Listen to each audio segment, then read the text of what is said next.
Are you going to be on the show today? Do you want to be on the show? Yeah? Aww. Alright, I don't think I'm going to use this. I don't think I need it today. Well, maybe for a mirror.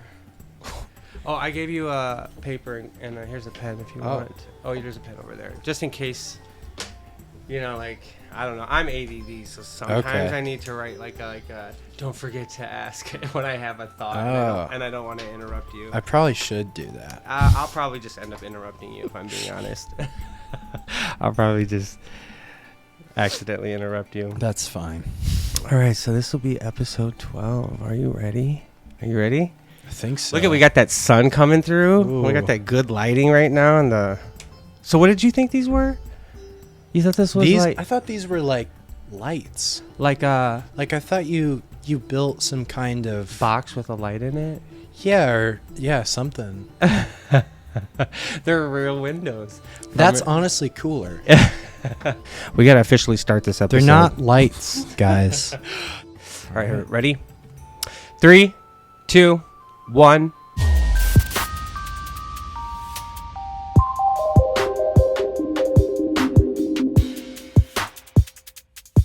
Welcome, everybody. It is that time. We are doing another episode of Seed of Faith. This is episode 12. That is a big one for us, and we have a very special guest I'd like to introduce to you all today. Put your hands together for Micah Smith. You got it right. I got it. Let's be honest, guys. When you first got here, I was just like, I want to make sure I'm pronouncing everything right, and I didn't even have the right last name. That's okay. Happens. To the best. It happens. There's a mystery to it, though. I'm convinced that it's not my fault. I don't think it's your fault. This could be my fault. We're going to find out after. Thank you for joining us today. Thank you for having me. Well, we are happy to have you. I actually got kind of inspired to have you on. Well, I had met you actually doing some other events through MSMInk and stuff where we were at like a tent. I think that's where I first actually met you. We were doing like it was Jesus in the Park or something like that. Did I get that right? Or Praise in the Park. Praise in the Park, yeah.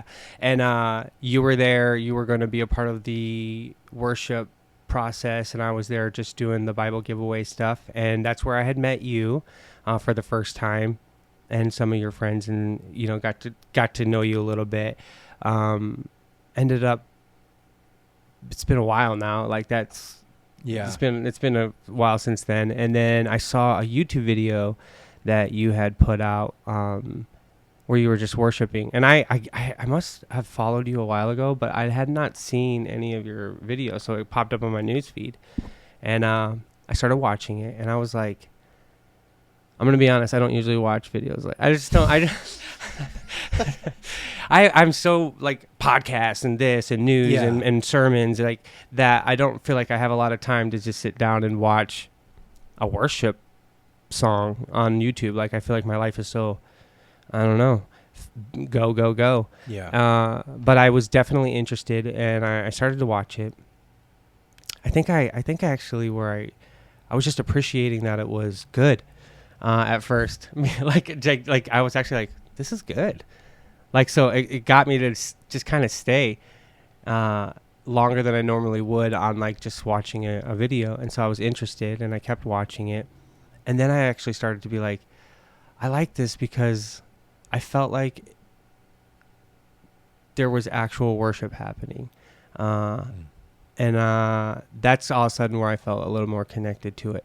It doesn't have to always be like studio production and lighting and this. It's very raw. That video's very raw. It is raw. Like, but at the same time, I think that's why I think I was more drawn to it, because when there's a rawness, you kind of had this expectation of like lack of quality. And I was like, okay, it's good. So that was that first one. I was like, oh, it's good quality, even though, it's raw.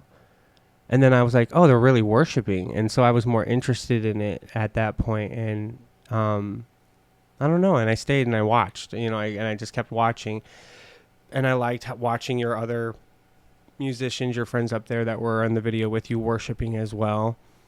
And I don't know. And I just kind of, so as someone who like helps lead worship and stuff too, there's certain different types of worship. You just worship. You just came from church today, right? You were helping lead worship.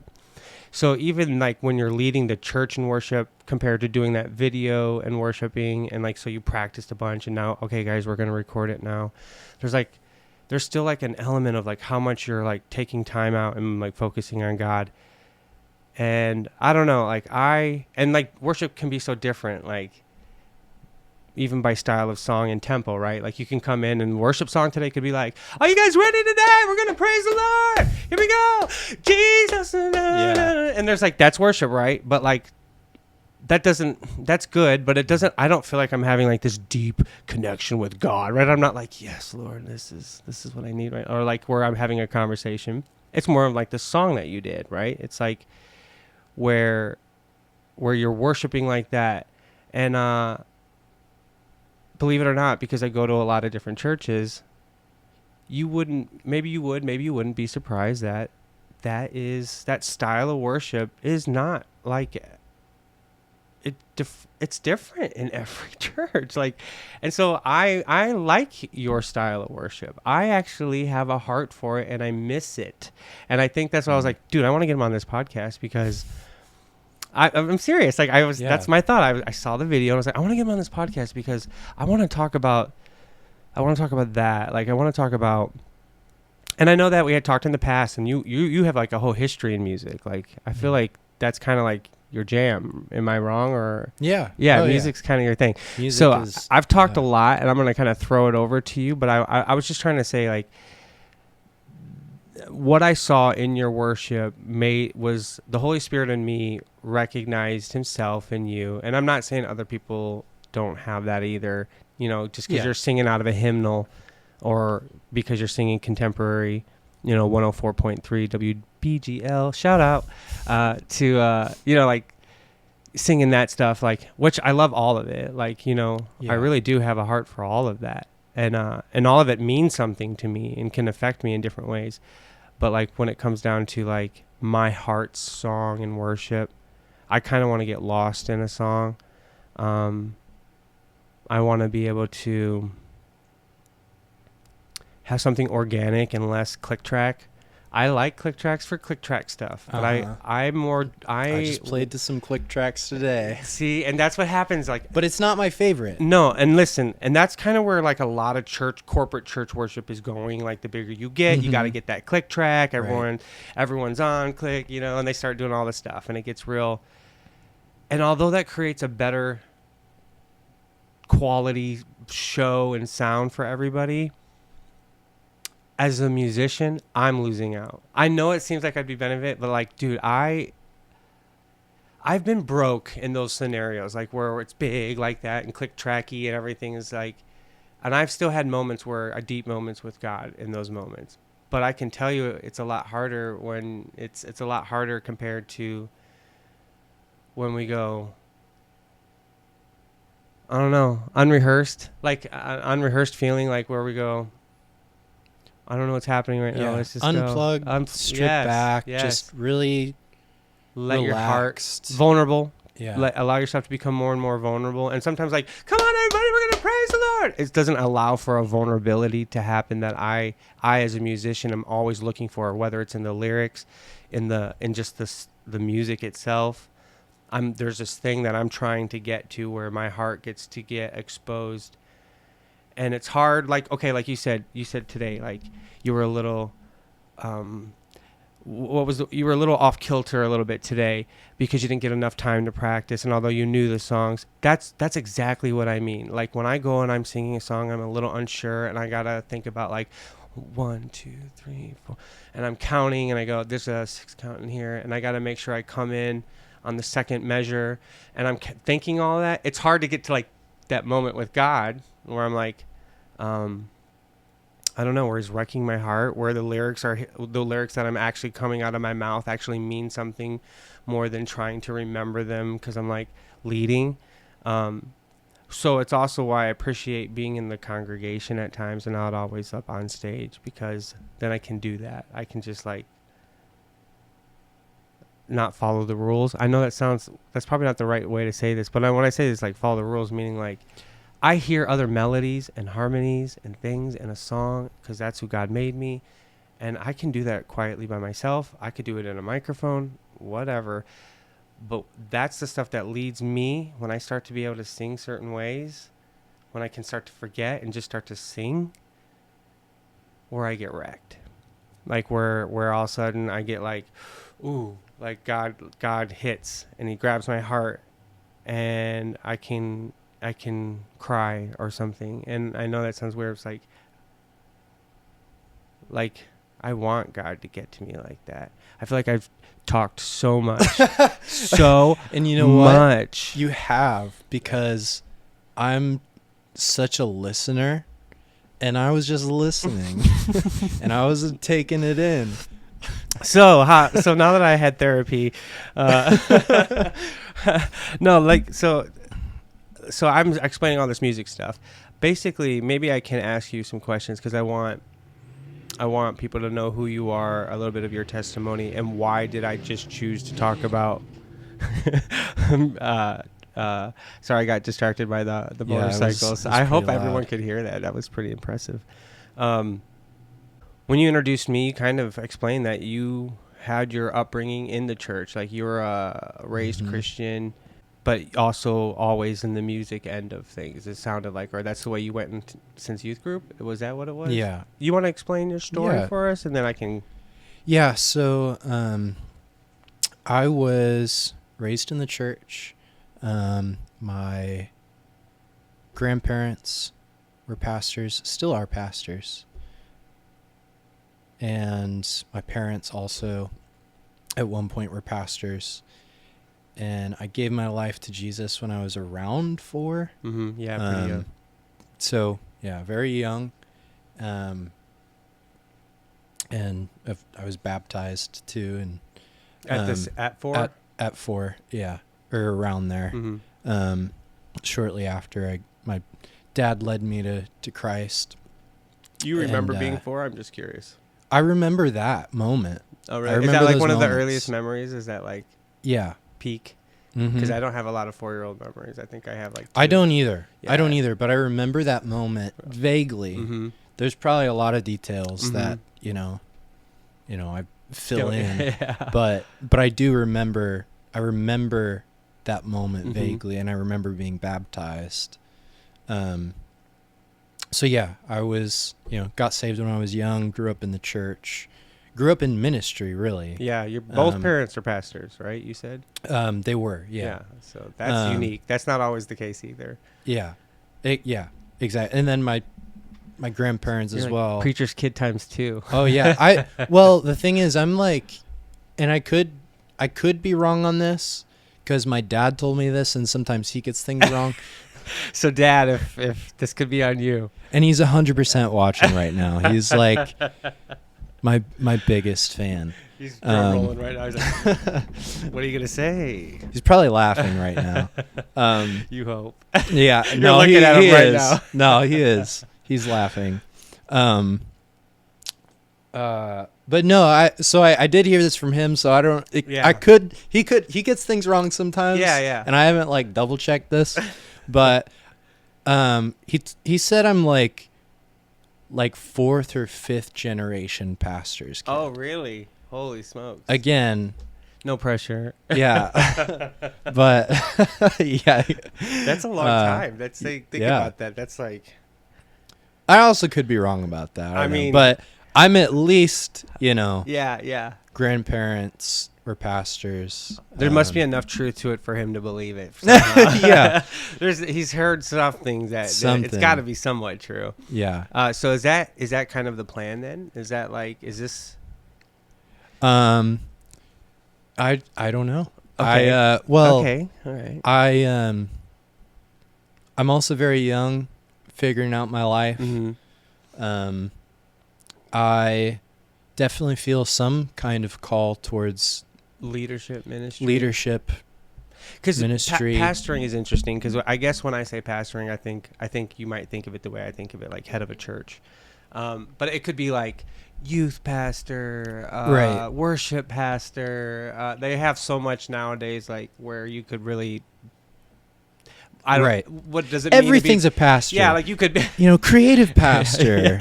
Social media pastor. Yeah. You got it all. Like it really is all out there. So yeah. I guess when I'm saying like pastor, I do mean like head of a church probably. I mean like do you think like I don't think I don't that's not my plan. Is that scary? It's definitely an overwhelming thought. Yeah. Because you've seen it. I've seen it, a lot and of it. I'm friends with tons of pastors, close friends with tons of pastors. I've been in ministry, spaces enough to know, like, ministry is not like ministry in general is not, it's not for babies, dude. Like, it's really not. I love that. It's really just. I didn't know where you were going. I knew I was going to agree with you. But I already knew I was going to agree. I just didn't know where you were going. I was like, yeah, it's definitely not. It's not for the faint of heart, And when babies do get in, you see it can cause a lot of problems. Yeah. And because that happens, a lot of times due to need or necessity, and it can hurt. Babies can get hurt. People around the babies can get hurt. And but that's interesting. That's interesting. I also think there's a ton of truth to that, considering the fact that one, you've seen it firsthand, but there's like, it's so interesting. Like when I talk to anybody that is a pastor or who is studying to be a pastor or seminary or whatever, they're on the fence, kind of like where they're going that direction. Maybe one thing that I run into a lot is that regard to it as not this like this glamorous.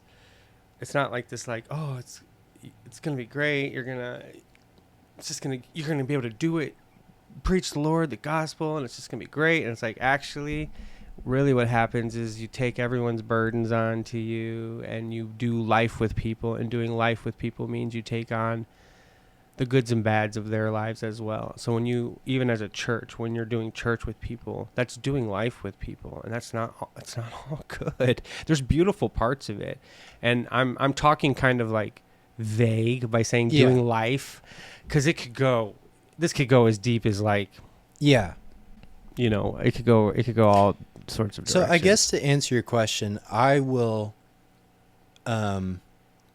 summarize what I feel called to. I definitely feel, because whether or not, like, I don't think I'm going to be a pastor, like an elder at a church. At least not now. Yeah, definitely not now. Maybe later. 100% not now. Because one day you are going to get old, and like it might just fit.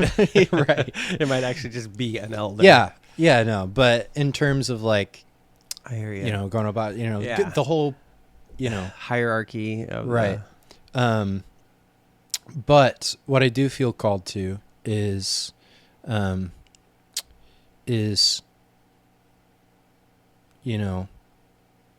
prayer, worship, discipleship. Discipleship? Discipleship so is you big. Teaching? I would say, to some capacity, I like to teach? Yeah, to some capacity. But for me, discipleship, when I say discipleship, because that's another thing, it's like you say discipleship, and what does that actually mean? What does that actually mean to, and it can mean so many different things to different people. But my thing with discipleship is every believer is called to make disciples. I agree. And so discipleship simply can look like, having a connection with someone and pouring into them spiritually. Yeah. And you're walking together as you are following Christ together. And your relationship with them helps them grow and empowers them to then go and make other disciples. And then I also think, Ephesians 4 talks about God's given, pastors, teachers, evangelists, prophets. Right. What did I miss? I missed one. Oh, I'm sure. Yeah. I don't remember what I started with though. Evangelists, teachers, apostles? pastors. I don't know if I said apostles, but that might have been the one. For the equipping of the saints to do the work of the ministry. And so I think there's, I think every believer, simply put, is called to make disciples. Right. And I think a lot of our church structures and how we do church in the modern West is very, it's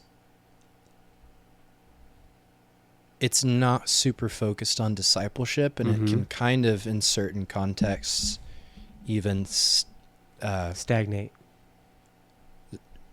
I was going to say another S word, and I couldn't remember what it was, so we'll go with stifle. I was going to say stifle. Yeah, that's what I was trying to think. Stifle. Yeah.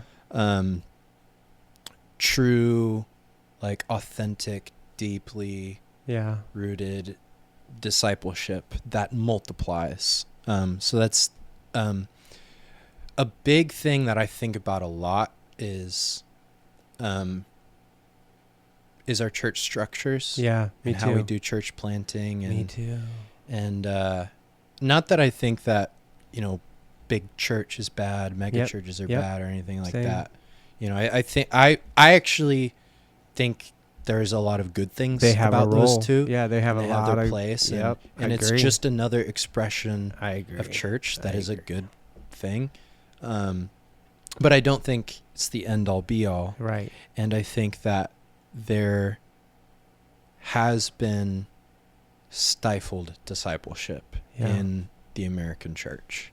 And so that's a big thing on my heart. So discipleship is a big thing. I am very pastoral. That's, again, you were raised by two pastors. Literally. Yeah, exactly. You've had it modeled for you for a while. And I was raised by really good pastors. My grandparents, amazing pastors. They're a big inspiration to me, and my parents were really great pastors too. I think your concerns are valid. I think your concerns that you're expressing could even play to one of the exact reasons why I would be hesitant to be a pastor, because of the presuppositions of that have come from where we are in the Western church culture, everything that's going on,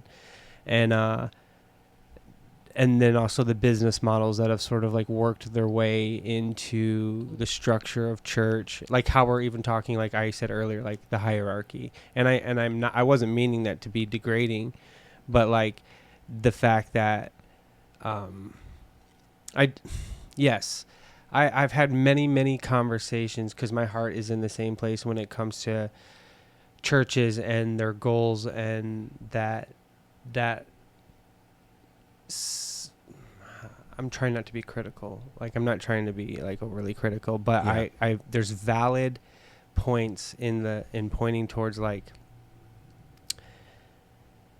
I've just seen like where it's like churches maybe get to a point where they focus a little bit too much on like bringing people in rather than working with the people they have, or where it's about like somehow it becomes about numbers, whether it's baptisms or money or whatever it is. It's like there's this focus, good intentions, like always good intentions. This is never. I'm not trying to vilify anyone, like being like they're like out there like we're gonna make this about money. Yeah. No, I don't think that. I think even when money becomes the problem, it's not bad-hearted people that are like extorting the gospel, and there might be a few bad apples out there doing that, right? That exists, I'm sure. And wolf watchers, you go get them, wolf watchers. Discernment ministries, go get them. But as for like in real life, what we're dealing with in local community around us, what we see in our churches and stuff like that, I don't think we're running into these like people about the money. But I do think people go like, where maybe the worry of paying bills puts money at a high priority, so that way they are saying like, guys, we gotta have this money so we can pay the bills, and there's this lack of trust that happens where I feel like God is more concerned with the part of like watching them count on him more, and a lot less worry and anxiousness and a lot more gratefulness, and like watching him work in spite of our situations. And I don't know, and maybe it's easier said than done. Certainly it is, because that is my heart, though. I watch it. Big churches, little churches, you name it. I have concerns, and I see pitfalls for all. Like, I can see the pitfalls that a small church might fall in. I can see the pitfalls that a big church might fall in. Yeah. But these pitfalls are coming from, like you said, like a system that I've seen and been a part of, because I also was raised in church, and because I've been a part of denominational churches and non-denominational churches. And I think you're non-denominational, right? The way you kind of talk, you sound non-denominational. Pentecostal, Assembly of God. Well, I grew up Foursquare. Okay.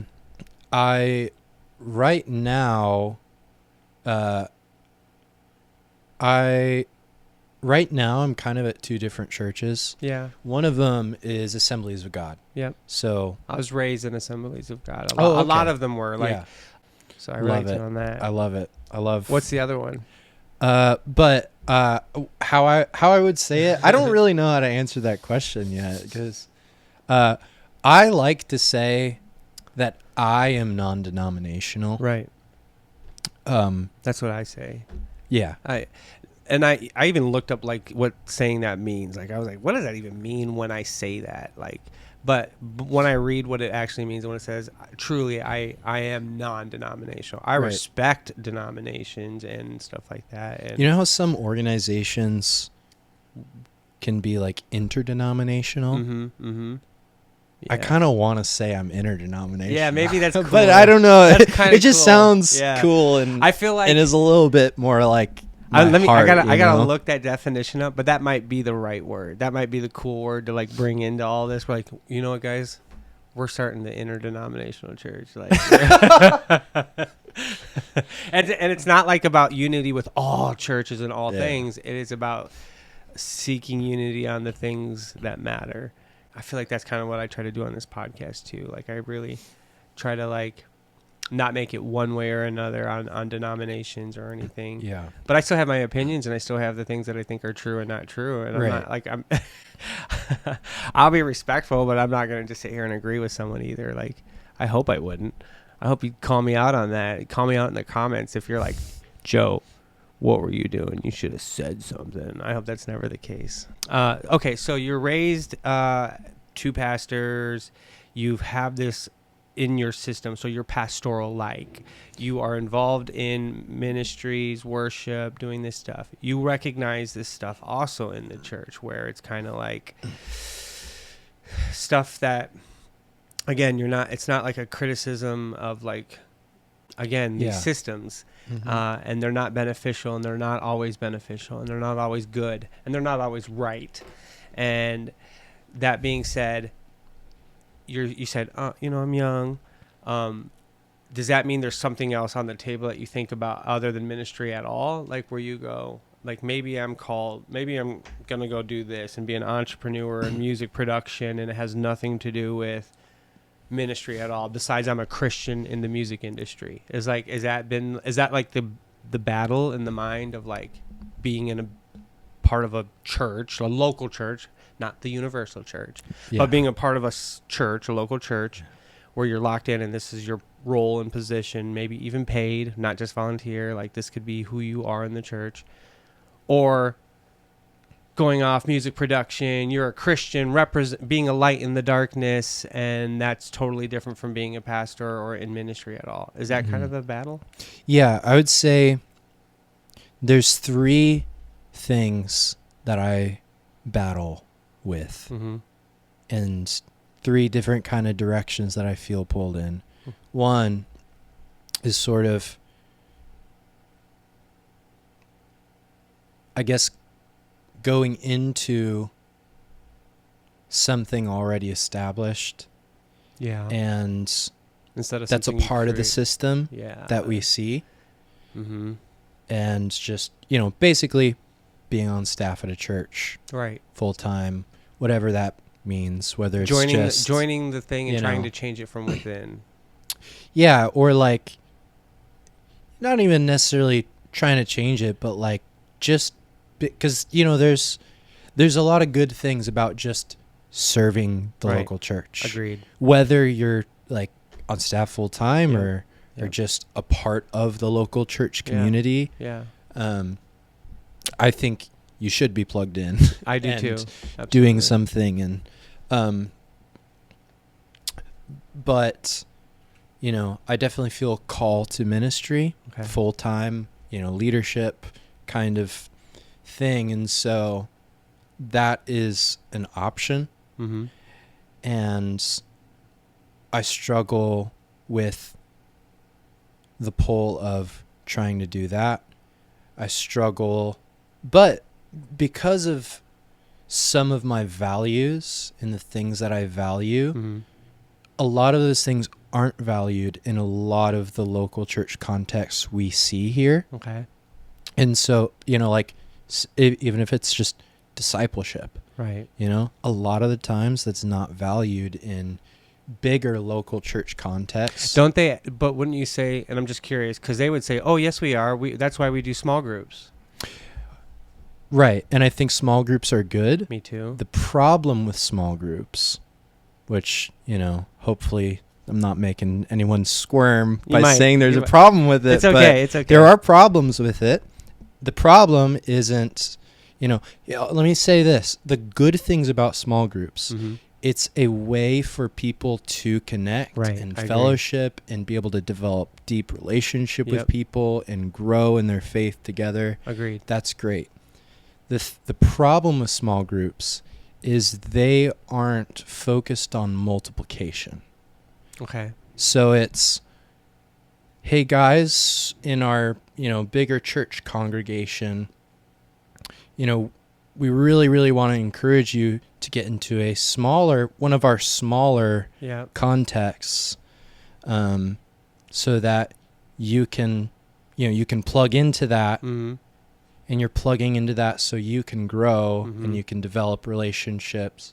And that's kind of the end of it. Mm-hmm. There's not really a lot, at least I haven't seen. Well, I have seen some communities that do small groups really well like that. And they are focused on discipleship. But the majority of what I've seen is that's kind of the end of it. And there's not this focus on you go and do this in your context. Like you go out and make disciples among your workplace or, whatever it is that you're doing. And so that's my thing with small groups is majority of what I've seen is it, even though there's great things with small groups. I love that, especially bigger churches do that. And that's kind of the reason is there's not, it's hard in a bigger context to plug in deeply and to grow deeply from that. And so I'm glad that's a thing. I was wondering because, so usually the people that I see in that big churches, right? Big churches, they have a hard time doing really meaty sermons and stuff like that because you have the bigger the church, the more diverse the crowd, the more toes you're going to step on, etc. So you tend to give the sermons end up usually being kind of milky. Now, yes, there are churches out there in certain areas that go hard on the meat and they still have a big church, but they're also like in a very, very urban area with large populations. We're talking local community here and stuff like that. And so even within our area, like a big church is going to be a church that has 600 people or something like that. That's a lot. That's a lot of people. 500 is a lot of people. Because most churches around here have 30, Yeah. I am thinking more like 5,000. Grander. Yeah. So even our area is a bit smaller. So what I do see, though, is the bigger the church, I see that they do struggle with providing that meat. And so what you end up with is a congregation with a lot of babies. We're going back to the babies. A lot of babies in the congregation, not all of them. But you do end up with it because if they're on milk and they're always on milk, how can they mature? And so I think that the small groups are an attempt to give some kind of meat and thing to chew on. But the problem is if the church overall has a baby feel, like a milky feel, how can you have people going out into their work and being disciples when the whole formula for that church is a very milky feel. And what I mean by that is like, it's going to be like love, love, love, and not like calling sin, sin, that kind of stuff. I'm going to be honest. Like, I don't find like you're going to see a lot of like calling sin, actual sin, where they're like, this is a sin. You need to repent. I don't think you'll hear repent often, except for maybe like real quick here and there, like in a prayer or something. But I don't think you're going to get like a repentance prayer or forgiveness or those kind of calling sin, sin sermons in a big church. And what I mean by that is like, so now you have people out in the workplace. Where do they get that boldness and that courage from? I understand it's the Holy Spirit that gives it. But what I'm saying, like, if they don't see that practiced even in their own church, how can you create disciples? I think that these babies are very reliant on the large church and their small groups, and they need their small group because it's where they get their, like, fellowship and connection. But I do think that lacking, what you're talking about, that discipleship, is that we're making a bunch of candles, right? Like, here, you're a candle, and a candle can't go out there on itself and be a torch. A candle is gone. There's your candle. You know what I mean? It's beautiful, it's warm, it's loving, it's inviting. You can set it in a window. It's like, it's non-confrontational. It's a light in the darkness. But I think that we're having a lack of making torches, and torches are meant for people to go, hold, and be a light in the darkness on their own and light other torches. You see what I'm saying? Like, go be, it's like the church is being a torch and it's lighting a bunch of candles. Yeah. I think going back to like the baby analogy, right? Mm-hmm. Like, is if all you have is small groups, and it just seems to me like a lot of the times with small groups, there's just, I don't see any real shift in the, like, it seems like if you're going to reach lost people, it's still just this kind of like, hey, come to my church. And, and then maybe somebody will come and maybe they'll give their life to Jesus, and then maybe they'll get plugged into a small group. Again, I'm actually very grateful people are out there doing something rather than nothing. So I think apathy is a problem more than like seeing people. Okay, so like you were baptized at 4, right? Have you ever been baptized again since, or was that like it for you? Like it was good. You never like had a moment where you got older and you're like, maybe I'll get rebaptized. I have. Okay, see, I want to, and I bring that up because of the apathy thing, like I'm talking about. Like, I would rather see someone do something, get baptized at 4 years old, than do nothing. You know what I mean? So if you feel later in life, like, okay, I don't know if I need to be baptized again or anything, but I want to do a recommitment baptism or whatever it is, like where you're like, I'm not 4. This isn't one of my earliest memories. I have lived and done things, and now I want to do this like a ceremony, a wedding ceremony, essentially. Not just so much like a baby dedication or whatever it might be at 4. I don't know what you consider that. But the idea is, I'd rather see people doing that than not doing that. I'd rather see people baptizing and going out and getting people into small groups and doing all of this than not. So it's not a criticism of that they're doing it. Right. I love that they're doing it.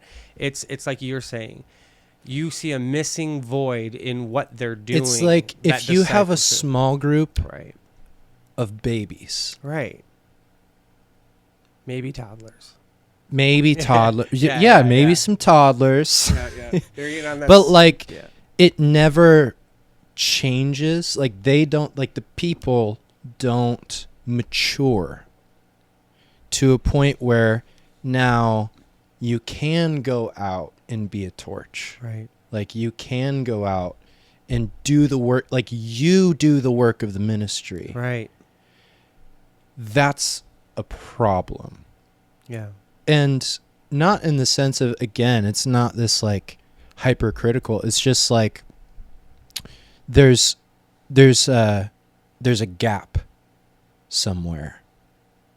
You know? Do you think how much of it do you think is the fault of just also the individuals? Like, people, because I think there's an accountability too of like I use the word apathy, but I think that could be also one of the biggest problems we have in the congregation of the church today too, is like a form of apathy. And I know like that, like a content, I don't want to go political, but it was a really good analogy in my head. I was just like debating on using just because it's politics. But this may sound like a criticism, but it's not. But there are Christians that say that I'm going to not participate in the election at all. I'm not going to vote either way. And they have their reasons, and they they're going to use their reasons. And I'm not saying they're right or wrong.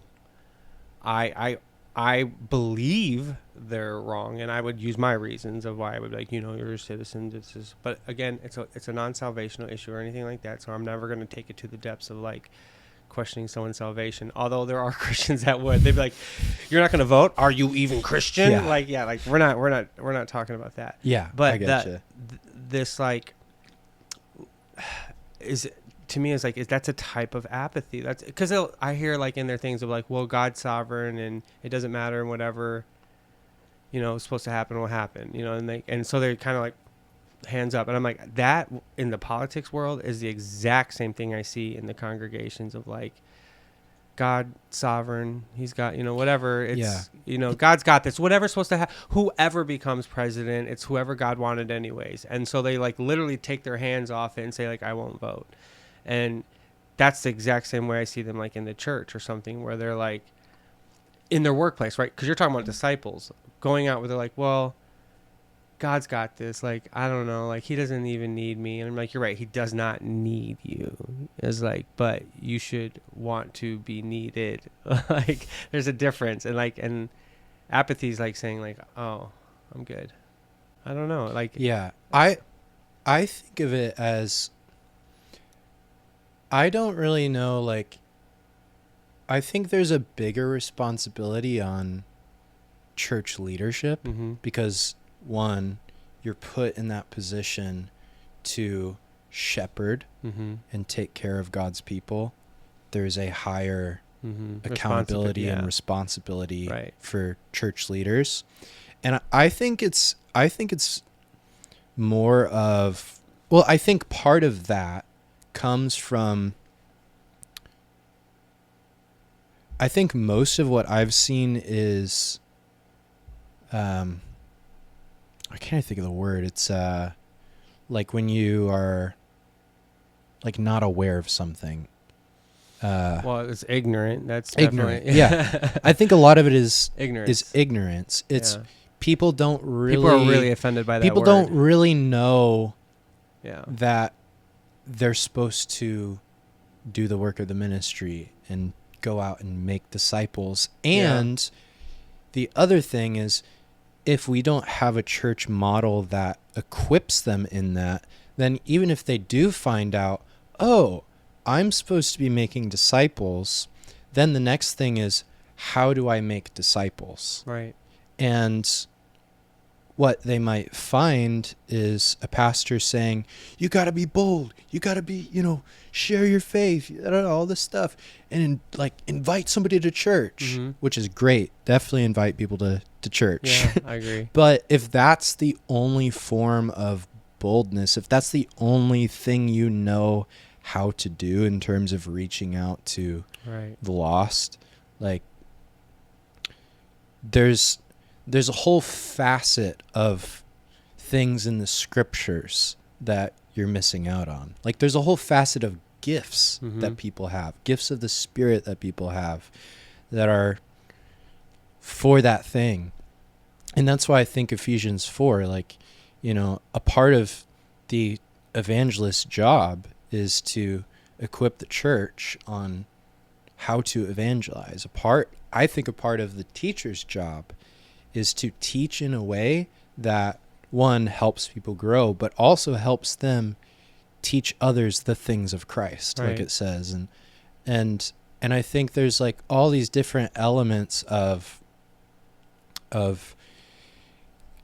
gifting. There's giftings that we have to encourage each other, but then also we have, like, we can use those giftings to reach out. And so we come together. This is the other thing, is the gatherings, it's we come together centered around Christ, right? Mm-hmm.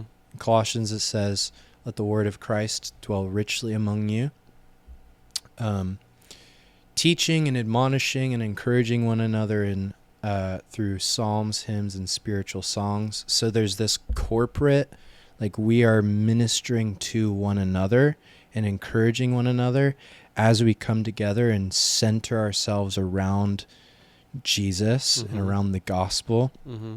And we and making music from your hearts to God. So we're also corporately coming together and corporately ministering to God and worshiping. And so it's like, and then there's, some leadership contexts, right? Where there are people who are shepherding that, right, and who are shepherding those people and shepherding, the church. And we're, we're literally called the body of Christ, and we're called to be the hands and feet of Jesus. And I think there is some kind of gap of like maturing and growing the people to a place where they don't have to be babied in making disciples. Like they aren't babies anymore. It actually says in Ephesians that he is given the, what we call the fivefold in, charismatic circles. Yeah, I got you. Until the saints reach unity and the maturity of Christ. And so it's like the church members, like they can't stay babies forever. I agree. But I do think a lot of what we see in our modern churches right now in the West have a structure and system that, although it looks like, because of small groups and things like that, like men's groups, women's groups, all of these things, that there's like this thing where they're trying to disciple. And I do think there is a type of discipling that's happening. I just don't think... I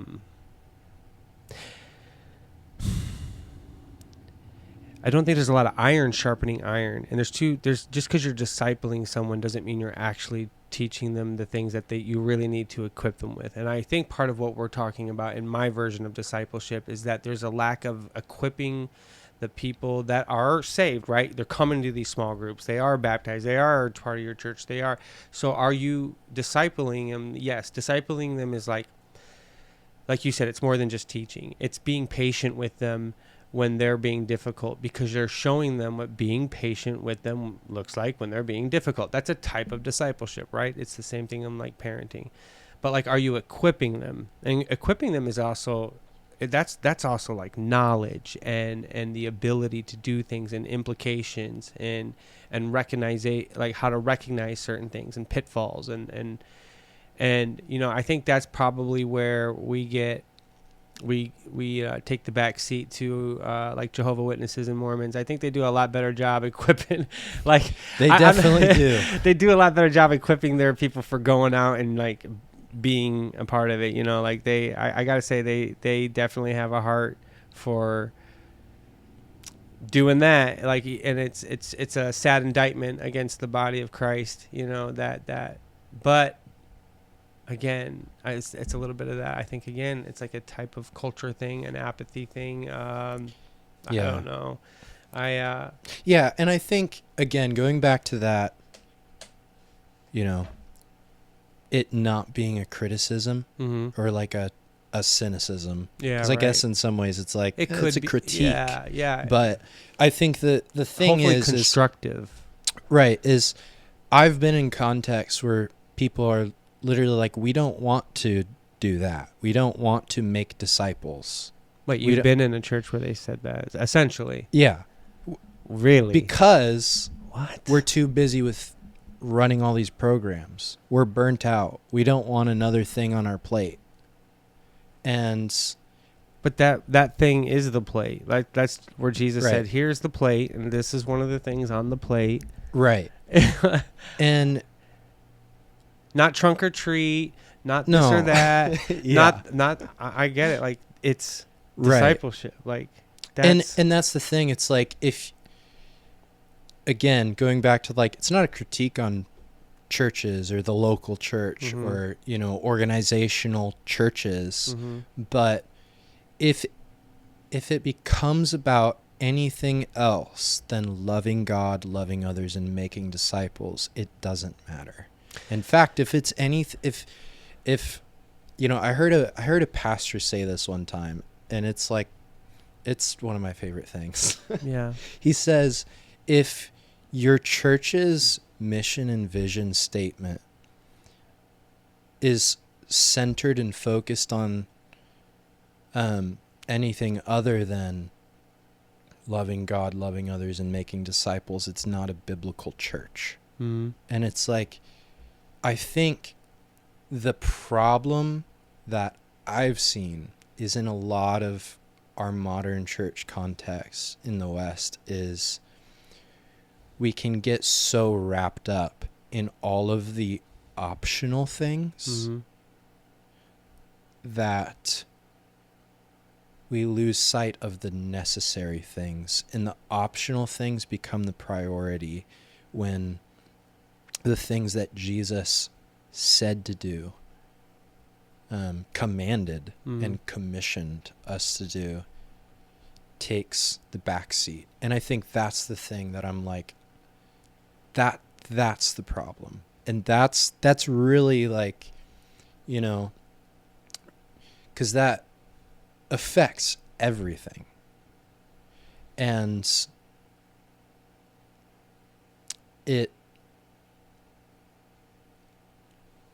I guess that's really my focal point when I'm talking about this kind of stuff. It's not I don't have a problem with, having a nice building. Right. And, having a lot of people. It is nice having a nice building. It's nice to have a nice bathroom. Yeah. Like, and, having a lot of people, or having like a really good, solid, look, children's people always ministry. making fun of the coffee. You know what I mean? They're always like, oh, because the church has coffee. I'm like, okay, but I like it. Yeah. But it's nice to have like whatever, your style of worship is corporately and stuff like that, the body to do that with. But I do think that, yes, these constructive criticisms are good. And coming from someone who's a double preacher's kid, he's on the worship team and stuff like that, and you've been in the church, you've literally been raised as a Christian your whole life. I'm sure you have a prodigal son moment. Maybe you don't. I think we talked about that before. You said you never really had a rough past. Like not like me. Not like me. I'm leaving the church. Yeah, I didn't leave the church, but I secretly just lived in the world. Not even secret. Well, secret to social, like secret to public. Yeah. Not secret to those who knew me. Double, but definitely. Double life kind of thing. Definitely, yeah. Like Christian on Sunday. Yeah. And who knows what I was on Saturday. I mean, I've definitely had my moments of things I've walked. Ever wrestled with doubt ever? Never. No. See, yeah. No, definitely. But no, definitely, walked a lot of doubt and stuff but I never really was like, I never really lived like super worldly. I know what you mean. I definitely did, so you don't have to. I did enough for both of us. So I want to say, though, that's why I value your opinion and what you're saying about these criticisms, because I could give these exact same criticisms. In fact, sometimes it's so easy to like, oh, church, come on. There's all these like indictments and things against the church that they do, and behaviors and traditions, and that's really hard, or like things that I just don't, get down with. That I feel like go outside of biblical teachings, like you saying, like you're saying, like I want to get to this biblical concept of discipleship, and I believe, like you said, I think you said your dad said, if it doesn't have these three particular things. Oh, that wasn't my dad. Oh, that wasn't your dad? I wish it was my dad. It probably was your dad. No, but the biblical idea of it being a biblical church. By the way, when I just said I wish it was my dad, that wasn't a jab at my dad. That was just like, I really liked the pastor I heard it from. I'm like, It was a standard of like, ooh, this would have been a good one. I wish my dad just like, ooh, that didn't really sound great. But. Yeah. Sorry, Dad. Sorry, I came Dad. out wrong. I love you. You're smart. You're wise. I just didn't say it. I'm not. I'm your child. You know who I am. Yeah. So no, yeah. We were talking about like essentially like distinguishing the things that are optional. This is why I versus like getting your back opinion to on all this, because, and I think we could get into like one day a conversation too about being like a double preacher's kid and stuff like that, and just what you've seen in the church and stuff, and also because you seem to have like a unique testimony. Like you have the super rebellious ones. You never really did the rebellious track, like that. And so it'd be interesting to hear exactly like what your relationship with God looked like as a child, so much that it kept you from that. There had to be really good and positive things, I imagine, that were a part of your younger days that just solidified your faith so hard that even when doubt came along in the storms, that you didn't have that really falling away that some people have and never come back from. But I think that would be definitely an interesting story. I like that, though, we got to talk a little bit about the church today. I like that we got to talk about discipleship, and that is something, although we see different forms of it, like we said, discipleship can look like this or this, but the idea of that it's a lack of a goal.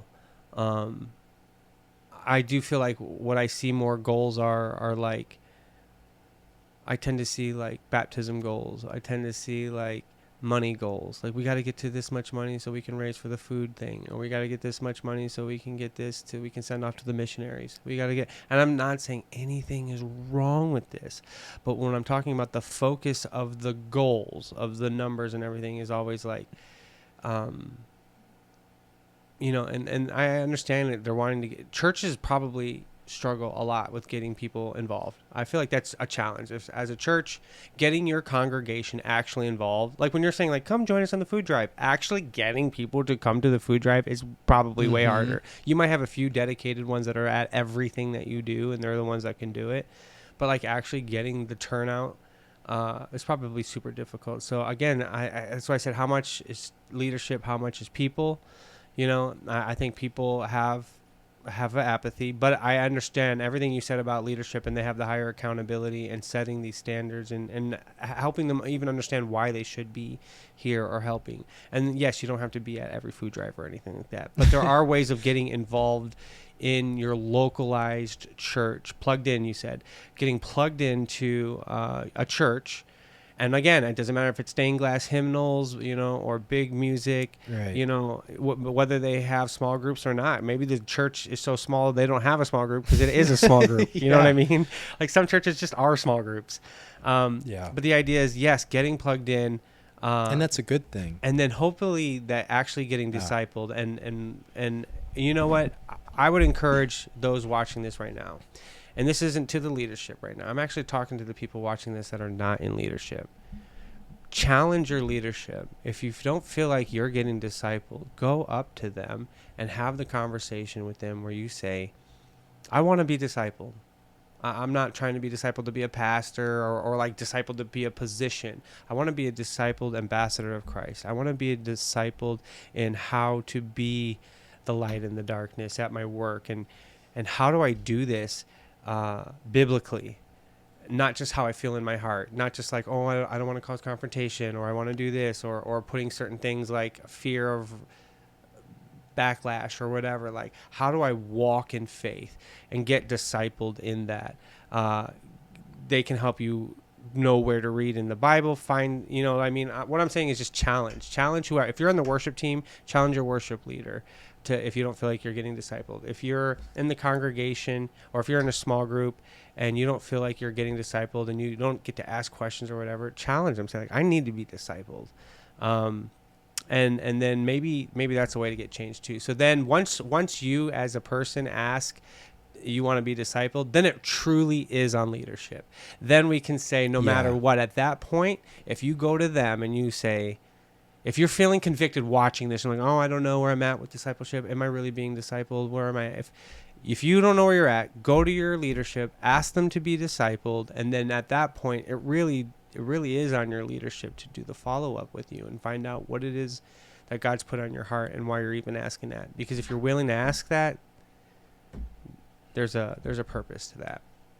Let me think. So I want people to be able to check out your worship stuff like that. So I am gonna include a link to the YouTube video that I was watching that got me all interested in this. I'll put it in the description.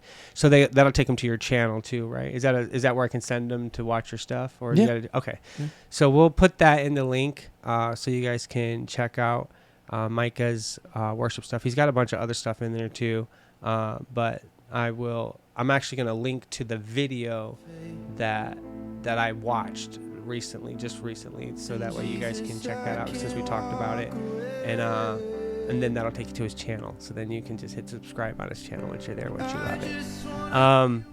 So that being said, is there you can also like let people know, like if you want to advertise your church or anything, it doesn't matter. If not, because you got 2 of them and you don't want to pick, whatever. Or I don't know what to add. Yeah, I don't want to put you under pressure. Now your church is all like, is he going to advertise this? I will say, with one thing I would like to throw out there is,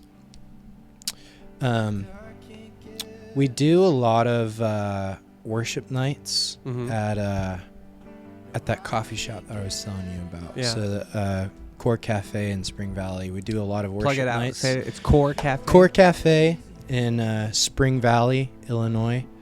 We do worship nights called Match and Oil, and is that kind of like what the music video is? Like that's what it was from, actually. Yeah. Oh, okay. Yeah. All right. So it wasn't even like a, hey, let's record something. It was literally that was pulled off a live stream. Oh, well, even better. Even better. So maybe that's why when I watched Match and Oil nights. Well, see, now this is coming together because it's like, oh, that was like real worship. I felt like I was watching because it was. Because it was, yeah. It wasn't just a music video. All right. No, so it was just straight up. That's really funny. Like at the end of this, like coming full I circle. almost said something, but it just got lost in all the conversation. Yeah, because I was like in the beginning of this, I was like. Like they were just like, oh, he has a guest. Can't wait for the guest to speak. Yeah, any minute now. Your parents, everyone you told to watch it, were like, so does he talk ever on is this? He even there? Did he leave? In the beginning, the camera cuts just keep cutting to you, and you're just like, yeah. You're not saying it. You're just like. It just cuts back to me. But yeah, Match and Oil. That's one thing we do. We do it here and there. We're probably going to start at some point soon doing even more stuff with worship. Possibly some prayer sets in the morning throughout the week here and there. Possibly. So since it's a coffee shop, can I throw out an idea? I just want to throw out an idea. Yeah. During your Wiccan, what'd you call it? Light Match and Oil. Match and Oil. There are no Wiccans. No, not Wiccans. I was thinking like wick for a candle. Yeah. Open mic worship. That could go terrible. Well, no, that's awesome. That's we actually did something like that last Match and Oil. Oh, really? And it was amazing. See? It was amazing. Just even the idea in my head of being like, because you never know who comes in, and there's people that like, I don't know, you know that when it talks about in church, if you have a hymnal, if you have a song and you're amongst people, just get up and let them do it. Like, nothing creates that opportunity in modern church today for people to actually have that moment in the congregation where like maybe they are a singer, but they're not on your team or whatever, and they have whatever. The idea is like that moment we read about in church, you know what I'm talking about? Like old school church, where people would get up and just sing when they got a song on their heart or whatever, is not available in modern Western church. You know, am I saying that? Modern Western church, yes. So whether it's big, 5,000 church, 600, even small group churches, it still doesn't really happen. But you doing that, getting the right musicians around that just understand each other and kind of can just do that, which is a skill and an ability in itself. It is. You cannot. That's not just like. It's not like, oh, I'm a musician, I can just jam with anybody. No, like you have to have the right people. Right. And you can create an environment for people to do that. Bro. And that's like, so I'll just quick, I guess, talk about this because we're talking about it now. But and I kind of wasn't going to mention it because I'm still laying out some foundational stuff for it, but I'm working on starting like Sunday night gatherings at right now. Looks like at that coffee shop, and it's kind of for that. It's not specifically for that, but a part of what I'm trying to work out is how to cultivate an environment where everyone can come and participate. Because Paul even says, like, hey, if you have, like, you all have something to bring and contribute to the gathering. And so it's like, how do so I'm working on and laying some foundation for creating this space where it's, you know, not control in the sense of like control, but like, you know, it's safe, it's pastored, there's structure, but also like there's space for everyone to participate and contribute and be involved and to be, you know, edified and to be equipped and to be empowered to go out. So I'm loving this idea. I can just even imagine like microphones just sitting there, you know, just ready for someone to come up and take. Like it's like the like, and there's so many reasons that could be scary. Like, you know what I mean? Like because there are, you don't really know, like not everybody going to touch that mic is anointed by God. Right. But so you are going to have people that are off. Yes, in order to have the freedom to do this kind of worship. But it's about pastoring the moment. Yes. You know, you can actually. But there's so many pastors that don't want that moment. They're so scared of that moment, that confrontation, that adrenaline rush where it's fight or flight. And instead of having the peace of God to do that thing, to handle that situation right, they get into that like, they get it scared, and you know what I mean. Like, and it's scary. It's confrontation, bro. That's in front of the whole church. Like, you never know. Right. But man, do you open the door for the power of God? You can also do it in a way that's not. And I don't, you know, we don't have to go into details of all the ways that you can pastor a moment like that. But I will say, I do think that some, like in certain contexts, safety is really important. I agree. And so, especially like nowadays, yeah, definitely. Right. And so, like. In like a bigger gathering, you definitely, you know, you probably don't want just anybody to get up on. You have people, you're ready, and knowing that you have people that are going to do this role, and it's sad that we have to have security in churches today, but we do. But you have people, and then, but even not even security, even just like not just anybody can get up on the stage and grab a microphone and start talking. Maybe you know? Before you get up, you go to this person, you let them know, hey, I have a word from God, I want to say this thing, and then they let you through. Right. And it's not like they filter it, like it's more like, or maybe the filter is like, you're like, hey, I have a word from God, and then they smell alcohol all over your breath, and then like, okay, come over here and talk to them. We're gonna go, come on over here. You know what I mean? Like, because that could happen. And I'm not saying that person who is drunk shouldn't be in the church, because maybe that's exactly where they need to be, but maybe not on the mic. You know, like, maybe not on the mic. Definitely. But maybe have them go over there and talk and get pastored by someone else privately or whatever. Right. You know? And so maybe you're right. Having a again, structure, not chaos, but also a freedom to have a mic even available to the congregation to come up and be like, to sing, to whatever. Like, you just have a mic on stage next to the musicians ready to go, you know, because you don't know. And that way you don't have to give up your mic too. So you're not like, they're like, oh, I got something. You're like, oh, but because you might need to help them. I don't know what's going to happen. You don't know what's going to happen. You might need to be like, oh, I'll help them. I can see what's going on. But I don't know. I have a heart for all of that. I love improv, anything just naturally. And so like when I think of that for God, I just feel like, oh my God, you're just opening the opportunity for like the Holy Spirit to do anything. You want to see an all things are possible moment? We'll make it so where all things are possible. That's good. Yeah. You know, so that's kind of like, I love this idea that you're doing that. I would definitely encourage it. We should talk more about it even because that would be a fun thing to even help promote and be a part of. All right, so we'll kind of close down. That's really cool. We'll put that information up, guys, if you guys want to check out Core Cafe. It's a coffee shop, but they also do other things there. You can follow them on Facebook too, because and I do want to promote that because I know that's heavily like even when I first met you, you're pretty involved in that, aren't you? Like, you work there, don't you? Well, I was working. I think I was working there when I met. Yeah. You were working. But I'm still, dabbling. That's like, my community's there, and we'll put some info. We'll put some info in the description too, so you guys can check that out. I'm also gonna let me think. No, yeah, and I'll put, like I said, the link to the music video also in the description as well. Again, thank you for joining us and having this conversation. I'm actually excited about this future project, and once that gets going a little more too, maybe we can look more into that, do a follow-up on some of what you're doing out there. And it's in Spring Valley, you said, right? Spring Valley? Spring Valley. Cool. All right. That's not too far. From here. Yeah. All right, guys. Well, thank you guys for joining us on this podcast. We appreciate you. If you guys like these kind of faith dialogues with just different, communities, different believers and stuff, we would appreciate you guys hitting subscribe. If you want to get involved, you can always donate as well. I'll put some descriptions in the below description as well. Liking the video, if you haven't already liked this, definitely like it. That helps us with the algorithms. And share it too. Sharing it is definitely one of the best things you can do, whether it's on your Facebook or wherever you share things on your social media. We appreciate that. Let me think. Is there anything else? I think I got it all. Oh, and check out the website, www.MSMInk.com.